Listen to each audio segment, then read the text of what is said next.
Yang direview oleh para reviewer kok yang tipe tertinggi terus ya? Dan warnanya juga biru terus. Bosen juga liatnya, padahal tertarik dengan Desti ini. Dan rasanya yang bakal paling laku justru tipe Ultimate biasa dan yang di bawahnya. Nah, sekarang gue tambahin. Gue bakal review Ultimate juga, warna biru juga, tapi ini full aksesoris.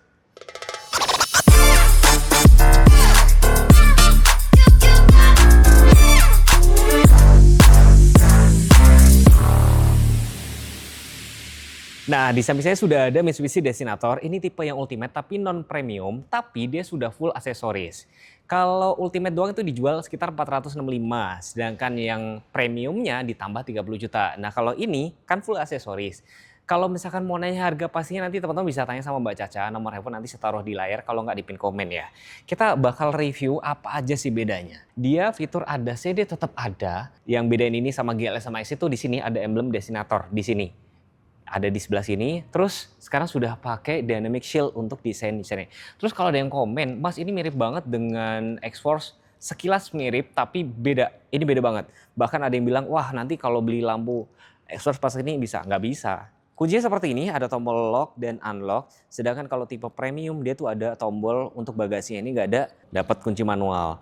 Kunci manual sebenarnya nggak perlu dipakai.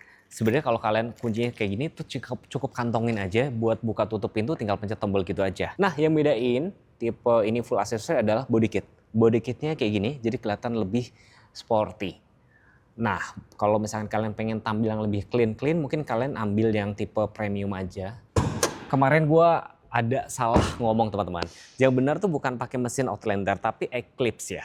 Mohon maaf ya, kita koreksi. Mesin ini pakai 1500 cc turbo. Dan yang spesialnya itu dia ada mode atau drive mode-nya Tarmac. Nah Tarmac itu memang didesain baru buat di Indonesia gitu loh. Tenaganya sekitar 163 PS di RPM 5000. Nah kalau torsinya itu sekitar 250 di RPM cukup rendah. Sekitar 2500 sampai 4000. Dan air intake-nya juga cukup tinggi teman-teman. Sehingga kalian bakal lebih pede kalau untuk berkendara di jalan Indonesia yang sering banjir, banyak jalan rusak. Sudah dicat rapi dan sudah dapat peredam mesin juga. Hai Bapak Ibu semuanya, perkenalkan saya Caca, sales Mitsubishi Gatot Subroto. Patokannya paling dekat ada di Dipo Tower. Mobil yang kita review ini Mitsubishi Destinator, DP mulai dari 20 jutaan aja atau angsuran 7 jutaan. Bapak Ibu pecinta off-road, kami juga ada Mitsubishi Pajero-nya DP mulai dari 35 jutaan aja atau angsurannya di 7 jutaan aja. Ada juga promo bunga 0% selama 1 tahun, kredit terasa cash, free asuransi juga loh, plus juga bisa tenor panjang selama 7 tahun. Baik Bapak Ibu, kalau mau melakukan pemesanan atau test drive bisa langsung hubungi di bawah ini atau bisa langsung datang ke Mitsubishi Gatot Subroto, janjian dengan saya, Sales Caca. Terima kasih, bye-bye. Nah yang bedain lagi dengan yang Ultimate biasa nih, desain dari side skirtnya ini beda. Sekilas serupa tapi beda, ini kelihatan lebih maco ya, jadi lebih maco. Nah panjangnya sekitar 4,6, wheelbase-nya sekitar 2815. Nah, profil bannya 225, 55, ring 18, cakramnya depan belakang. Dan yang beda lagi dibandingin beberapa tipe-tipe mobil di Mitsubishi ya, dia sama X-Force sama Xpander Cross itu ada namanya Active Yaw Control. Bahkan yang sekarang yang Xpander Ultimate juga sudah dikasih Active Yaw Control. Kalian baru bisa ngerasain itu pada saat kalian pakai berkendara. Kamera 360 juga sama, Smart Entry ini juga sama, window Lancome sama. Beda lagi di bagian tampak belakang, itu di body kit sini nih. Tuh, body kit bawahnya beda sama desain dari nih rear spoilernya. Ini beda dengan yang Ultimate biasa. Antena sudah shark fin, terus perlambuan. Nanti saya kasih ya jajarin ya sama yang Exos tuh beneran beda. Dan lagi-lagi tipe Ultimate tuh bedanya di sini, destinatornya di sini. Sedangkan untuk GLS sama Exit dia destinator letaknya sebelah sini. Ultimate sebelah situ dan sudah dilengkapi dengan fitur namanya rear cross traffic alert. Jadi kalau pada saat mundur ada motor, mobil yang lewat dia bakal ngerem sendiri. Dan ini juga beda nih, bagian sebelah sini dapat karpet kayak gini. Gak tau kenapa, cuma dikasih karpet kayak gini langsung kelihatan mewah. Emang ya Dit? Ya langsung nambah mewah gitu. Dan di sini ada tempat penyimpanan tertutup juga buat kalian nyimpen barang. Misalkan kalian naruh laptop, naruh laptop dompet di sini. Jadi nggak kelihatan dari luar. bagian dalam sini sebenarnya saya mau kasih lihat ya, di bagian bawah sini tuh ada namanya tuh footstep yang ada emblem tulisan sih, ada emboss ya, destinator itu bakal nyala. Jadi semakin bikin mobil ini semakin lebih mewah gitu loh. Tutup pintunya aja mantep. Nah kalau tipe yang non premium itu untuk adjusternya itu putar-putar, tapi yang naik hanya ini doang. Ini masih tetap gitu. Saya coba mau kasih lihat ya, ini dibikin paling bawah deh. Ini paling bawahnya tuh. Ini paling bawah, posisi duduknya cukup nyaman ya, cukup nyaman berkat ini bisa diatur untuk tilt dan telescoping ya teman-teman. Tuh. Terus kayak misalnya tata letak ya, ini tuh nyaman juga, visibilitas cukup oke, nggak ada talang air juga. Karena biasa kalau ada talang air tuh kan gelap ya, itu bisa menambah blind spot gitu loh. Dan speakernya ini juga belum Yamaha, tapi joknya udah kulit. Beberapa dashboard ini juga sudah soft touch. Terus teman-teman ini ada ambience light. Terus konsolnya juga nih pas banget. Nah mungkin karena saya kekecilan kali ya, jadi ini agak nggak nyampe karena saya kecil doang sih. Kecuali kalau misalkan ini bisa dimajuin, tapi ini nggak bisa. Tapi cukup oke kok. Di sini sudah ada drive mode-nya yang saya suka, ada tarmac juga, ada white juga. Terus matic-nya PRN DL, dan sini ada mode sport DS. Letak engine startnya di sini. Kalau ada yang komen, wah ini bisa kepencet anak-anak, bahaya dong. Anak-anak tuh nggak boleh duduk sini. Dan pada saat mobil jalan, kalau misalnya ini nggak sengaja kepencet, itu nggak bakal mati. Tapi di mobil gue pernah coba, pencet dan tahan, dipencet terus, itu baru mati. Tapi kayaknya nggak perlu dicoba deh. Electric piggyback, auto hold, dan sini ada port USB dan Type C. Wireless charger sih di sini belum ada ya. Port USB ada. Terus di sini mengingatkan saya sama Stargazer ya.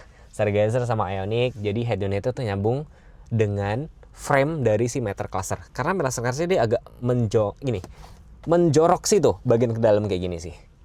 Dan di sini spion dalam sudah auto dimming, nggak ada tempat kacamata. Tapi sun visor di sini gede banget, termasuk ada kaca dan kanan kiri ada lampu. Dan tentunya yang saya suka sudah dilengkapi dengan panoramic sunroof yang bisa dibuka. Airbag sampai di pilar-pilar juga. Cuman sayangnya safety beltnya dia belum ada adjuster. Tapi di sini ada hand grip kiri dan kanan. Nggak lengkap kalau nggak tes speaker kita taruh sini. Dengerin ya teman-teman ya.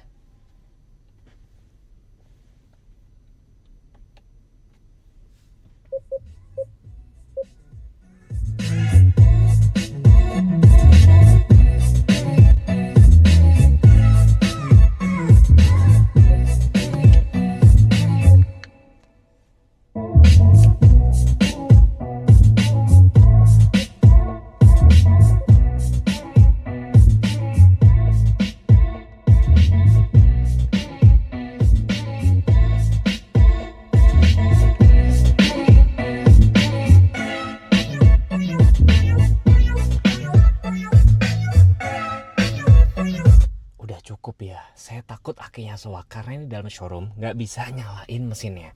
Nanti kalau misalkan mau lebih puas, insya Allah nanti tanggal 25-27 saya bakal bawa unit test drive ini, bakal tes penumpang penuh, bakal tes speakernya dan segala macam. Tapi overall kabinnya menurutku cukup kedap, meskipun ini speakernya bukan Yamaha, ya juga cukup oke. Cukup bagus kok. Nih enaknya kalau mobil ada panoramic sunroof, itu kalian kalau misalkan di dalam kabin baris pertama kedua itu berasa lega banget. Karena lihat cahayanya lebih terang kan, enak kan. Ini dengan wheelbase 2,8 aja ini berasa cukup lega berkat ini namanya theater seat tuh. Jadi kaki saya ini bisa sampai nih merogoh belah sini. Ini lega banget, ya kan? Lega banget. Ditambah lagi ada meja nih. Seat back table ada 2. Terus ini pengaturan AC, ada port USB dan Type C. Terus kalau misalkan kalian mau simpan barang bisa di sini. Seat back pocket di sini. Terus ada hand grip kiri kanan, ventilasi AC letaknya sebelah sini, perlampuan LED kanan dan kiri. Terus kalau kalian butuh armrest, ini bisa dipakai. Ada armrestnya juga, ada cup holder juga. Kalau misalkan kalian lagi butuh 3 orang penumpang di sini, bisa dibalikin lagi. Ada headrestnya juga, ada isofix juga. Terus sekaligus saya mau kasih lihat untuk masuk ke baris ketiganya, itu juga cukup gampang teman-teman. Tuh, geser ke depan. Tuh, saya mau kasih lihat jarak kaki saya kan. Nah, ini saya lipat ke sini. Nah, ketika saya balikin,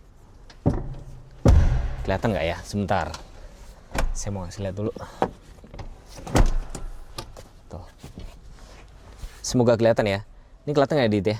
Tuh, jadi kakinya tuh bisa masuk ke dalam. Dan kalau teman-teman perhatiin, dari depan ke belakang itu dia berundak. Jadi kayak theater seat, makin ke belakang makin tinggi. Itu ngebikin kita tuh jadi lega. Jarak kepala cukup segini, masih ada 5 ruas jari. Ini saya coba bikin paling rebahan. Nah, headrest saya mentokin. Masih ada sekitar, jadinya 4 ruas jari karena dibikin paling tegak. Dan kalau teman-teman nggak, jarak kepala tuh berasa lebih lega berkat di sini. Ventilasi AC-nya letaknya dibikin sini, nggak di sebelah sini. Sehingga di sini masih ada cowakan. Dan so far, mobil ini kenapa peminatnya jadi cukup laris? Karena mobil ini kayak sudah mewakili syarat untuk laku di Indonesia. Bentuknya SUV, ganteng, dan golong mesinnya juga cukup tinggi, sekitar 244 itu kalau tanpa penutup itu ya, penutup bawah gitu loh. Jadi cukup tinggi dibandingin teman-teman sejenisnya. Bahkan mobil ini sempat digadang-gadang adalah, oh ini lawan dari Innova Zenix. Sebenarnya nggak berlawanan langsung. Mungkin kalau sama Tigo Cross, Tigo yang 8 ya, itu masih bisa dapat. Tapi kelebihannya dibandingin si Tigo Cross, ini ada ventilasi AC di baris ketiga, di mana Tigo Cross CSA. Kok Tigo Cross sih? Tigo 8 CSA dia nggak ada. Tapi kalau misalkan dari ini di-compare sama Innova Zenix sih boleh juga. Cuman kalau Innova Zenix itu kan 2000 dan ini hybrid. Kalau si Destinator ini dia 1500 cc tapi dia turbo. Dan saya sudah tes unitnya juga cukup oke. Next ya, gue bakal bikin tes isi penumpang.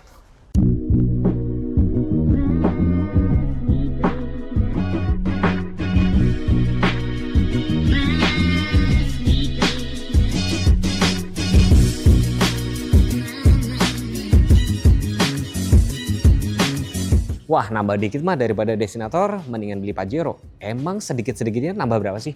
Nambah sedikitnya 100 juta kan, Wah, Mas? banyak juga ya.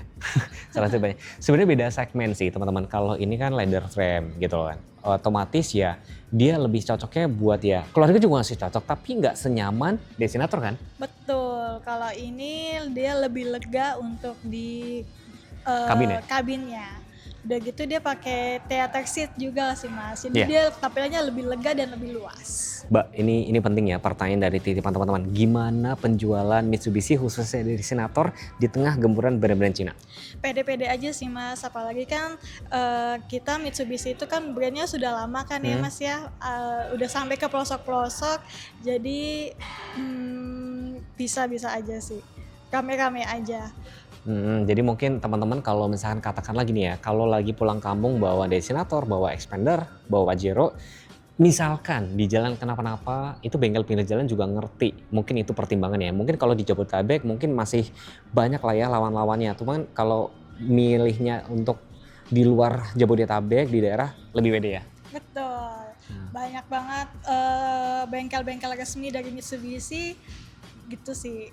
Ya, dan pesan gue cuma satu, kalau misalkan masih bingung ya, gue mau mendingan beli Expander Cross atau Destinator atau Pajero atau bahkan X-Force. Gimana Mbak kalau misalkan masih bingung Mbak? Kalau itu konsultasiin aja langsung sama aku atau kita tanya sama Mas Teguh kali ya. Lebih prefernya sama yang mana nih, Mas?